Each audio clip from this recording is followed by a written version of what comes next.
नमस्कार मित्रांनो, मी हेमंत.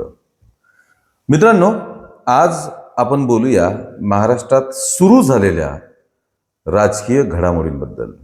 ही चर्चा पुढे वाढणार, या गोष्टीवरती पुढे बरेच मतभेद होणार आणि राजकीय वर्तुळात या मुद्द्याची चर्चा देखील रंगणार आहे. त्यामुळे हा मुद्दा आधी समजून घेणं आपल्याला फार आवश्यक आहे. काय आहे हा मुद्दा, कशामुळे चर्चा वाढू शकतात, कशामुळे उलथापालथ म्हणजे राजकीय उलथापालथ होण्याची शक्यता निर्माण होत आहे, हे आपण समजून घेऊ आजच्या या व्हिडिओच्या माध्यमातून. पण त्या अगोदर आमच्या विशेष मराठी या चॅनलला लगेचच सबस्क्राईब करा. मित्रांनो, काही दिवसांपूर्वी विधान परिषदेतील 7 आमदारांचा निरोप समारंभ झाला. त्यापैकी एक होते उद्धव ठाकरे. या आमदारांचा निरोप समारंभ झाला. निरोप समारंभात कोणी गोड बोललं, कोणी टोमणा दिला, कोणी चिमटे काढले. पण निरोप समारंभाच्या वेळी साधारणपणे कोणी वाईट आणि तिखट बोलत नाही. याला अपवाद होत्या नीलम गोरे. नीलम गोरेंनी उद्धव ठाकरेंवरती सडकून टीका केली आणि त्यानंतर हा निरोप समारंभ पार पडला. या निरोप समारंभाची देखील बऱ्यापैकी चर्चा झाली, कारण त्यात एकनाथ शिंदेंनी उद्धव ठाकरेंचा साहेब असा उल्लेख केला. देवेंद्र फडणवीसांनीही यांना त्या गोष्टीवरनं उद्धव ठाकरेंचं कौतुक केलं आणि हा निरोप समारंभ पार पडला. निरोप समारंभानंतर झालेलं फोटो सेशन हा सुद्धा एक चर्चेचा विषय होताच होता. त्यानंतर आता या रिक्त झालेल्या जागेंवरती परत एकदा विधान परिषदेत निवडणूक होणार. कोण निवडून येणार, कोणता उमेदवार कुठला असेल, या सर्व गोष्टींवरती आता जोरदार चर्चा सुरू झाली आहे. परत एकदा शिवसेनेकडनं नीलम गोरे यांची वर्णी लागण्याची शक्यता आहे. नीलम गोरेंची शिवसेनेकडनं वर्णी लागू शकते, खूपच स्ट्रॉंग चान्सेस आहे. आणि त्यानंतर एक अजून जागा शिवसेनेच्या वाट्याला येण्याची शक्यता आहे. त्यावरती बघूया कोण उमेदवार असेल. एक 2-4 नावं शिवसेने म्हणजे एकनाथ शिंदेच्या शिवसेनेकडनं सुद्धा चर्चेत आहेत. पण सर्वात जास्त कुतूहल किंवा उत्सुकता या गोष्टीची आहे की उद्धव ठाकरे हे परत विधान परिषदेवर जाणार का नाही जाणार. या अगोदर आपण बघितलेलं आहे की उद्धव ठाकरेंना विधान परिषदेत जायचं असेल तर त्यांना एकनाथ शिंदेकडनं मदतीची गरज भासू शकते.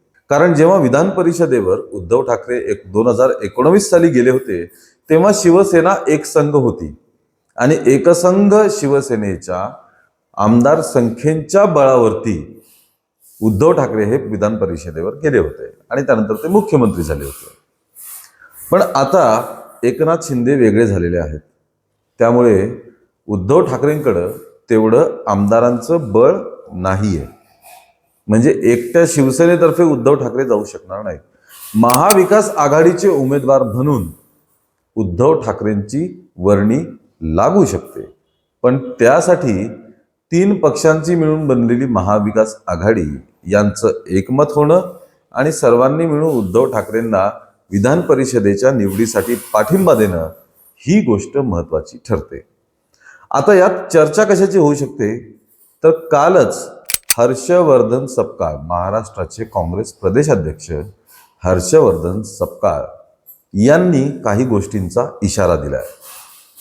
सपकाळ म्हणाले की महाविकास आघाडीचा चेहरा निश्चितच उद्धव ठाकरे आहेत.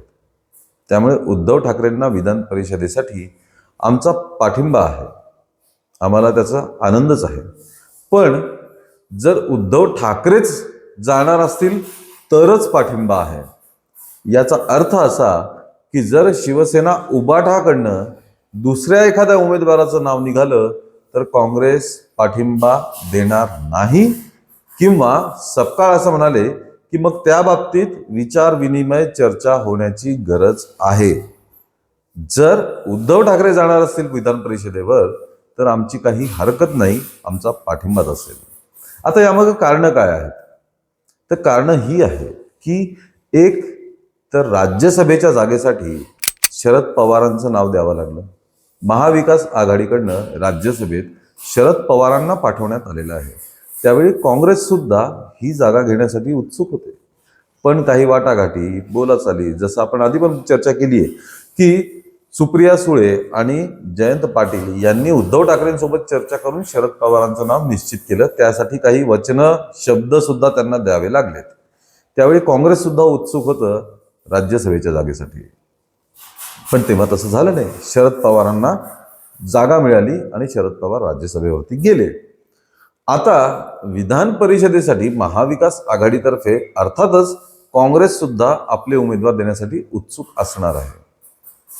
शिवसेना उबाटा सुद्धा उत्सुक असणार आहे. आणि राष्ट्रवादी, शरद पवारांची राष्ट्रवादी, हे सुद्धा काही ना काही क्लेम नक्कीच करतील.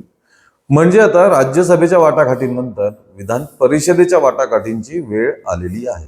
कोण उमेदवार देणार, कोणत्या पक्षाला या जागा मिळणार, वगैरे वगैरे, या सर्व गोष्टींची आता चर्चा सुरू झालेली आहे. आणि काँग्रेसने आपली कडक आणि कणखर भूमिका सर्वात अगोदर स्पष्ट केलेली आहे की उद्धव ठाकरे जर उमेदवार असतील तरच आम्ही ओके आहोत, पण जर दुसरं कोणी उमेदवार असेल तर आम्हाला विचार करावा लागेल, चर्चा करावा लागेल. आता दुसरं कोणी कोण, तर शिवसेनेतर्फे सुषमा अंधारे या विधान परिषदेसाठी अत्यंत उत्सुक आहेत असं सांगितलं जातं. त्यासोबतच विनायक राऊत, माजी खासदार विनायक राऊत यांची सुद्धा विधान परिषदेवर जाण्याची इच्छा आहे. त्याप्रमाणेच सूरज चव्हाण, वैभव नाईक यांच्या सुद्धा नावाची चर्चा होत आहे किंवा हे सुद्धा विधान परिषदेवर जाण्यासाठी उत्सुक आहेत, अशी चर्चा राजकीय वर्तुळात रंगत आहे. त्यामुळे नेमकं उमेदवार कोण असणार, महाविकास आघाडीचे इतर पक्ष त्याला पाठिंबा देणार की नाही देणार, तर मग फक्त उद्धव ठाकरेंनाच देणार का? आणि जर उद्धव ठाकरेंनी विधान परिषदेत जाण्यासाठी निरुत्साह दाखवला किंवा नकार दिला तर महाविकास आघाडीत गणित अजून बिघडू शकतात. कारण उद्धव ठाकरेंना महाविकास आघाडीचा चेहरा म्हणून विधान परिषदेवर पाठवलं जाऊ शकतं.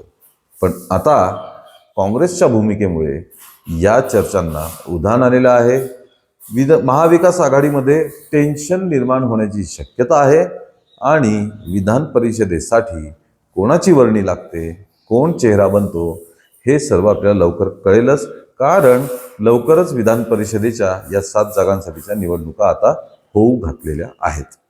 मित्रांनो, बघूया आपण काय होतंय, कोणाचं नाव ठरतं, कोणाचा चेहरा ठरतो, हे सर्व आपल्याला बघायचंच आहे. त्याबद्दलची प्रत्येक अपडेट आम्ही तातडीने तुमच्या समोर घेऊन येऊ. तुम्हाला या सर्व राजकारणाबद्दल काय वाटतं हे आम्हाला कमेंटमध्ये नक्कीच कळवा.